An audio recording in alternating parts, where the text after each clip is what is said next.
আসসালামু আলাইকুম। হাদি এই যে বিরিয়ানি রান্না করতেছি আমি।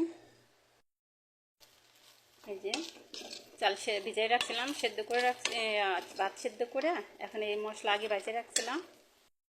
পিস করা এখন দিয়ে দেবো মুরগি, পোড়ানো মুরগি দিয়ে দেবো।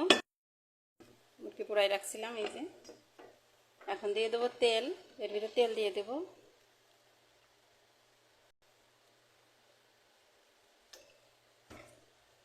এখন দিয়ে দেবো কয়লা, তেল দেওয়া হয়ে গেছে।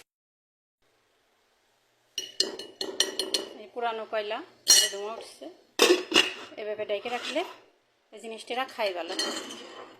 আর জাত এরা হয় কাইলা ফাফাইলা বাঙালি ওই আলকাতরা খায়, ঘাস পাতা এক চাপা খায়।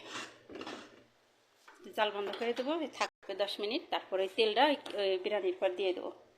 ভালো থাকেন, সুস্থ থাকেন। আসসালামু আলাইকুম রহমতুল্লাহ।